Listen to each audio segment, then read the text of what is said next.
ever wondered what it feels like to be kicked out of the very event you sacrificed your dignity and your entire life for?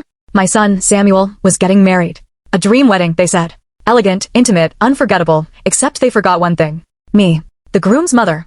I paid for everything. The lakeside venue, the lavender flowers, the string quartet. $40,000, my entire life savings. Samuel said it was just a little boost to start strong. I just wanted to feel like I belonged. Like I was part of his happiness. Part of him.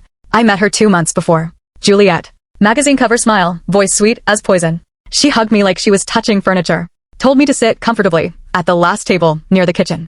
I thought it was a mistake. It wasn't. Everything was meticulously planned to erase me. She chose my dress. Forbade my brooches.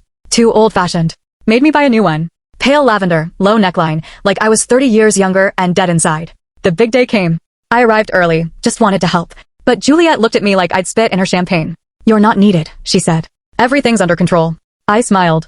Pretended. Swallowed the humiliation like bitter tea. At the ceremony, I was seated in the back. I watched Samuel recite his vows like he was reading a script. Not once did he look at me. No one introduced me. No one thanked me. Not even a thanks, Mom. Later, I stepped outside for some air. That's when it happened. Juliet appeared out of nowhere, her dress sparkling like her anger. She walked right up to me, reeking of champagne, and hissed words I'll never forget.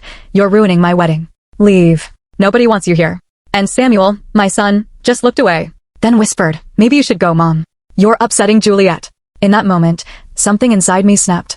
Something I'd been holding on to since the day I held him in my arms. I turned around and walked out head high as the string quartet played the music I'd paid for. The next day, he called. Mom, there's an issue with the balance for the reception. Can you cover it? I answered calmly, the issue isn't financial, Samuel. It's moral. And I'm not paying another dime for a wedding where I was treated like garbage. He called me selfish. Said I was destroying the family. But the family had already been destroyed. I just hadn't wanted to see it. Now, I saw everything clearly. Juliet showed up too. Fake tears. Claimed it was the champagne. The stress. But her final threat said it all. If you don't pay, you'll never see your son, or your future grandchildren again. I looked her in the eye and said, I no longer have a son. Only memories. Today, 6 months later, I live alone, yes. But in peace.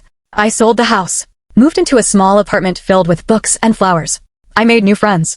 I started writing again.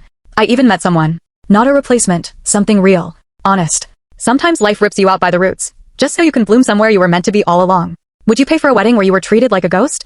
Or would you do what I did?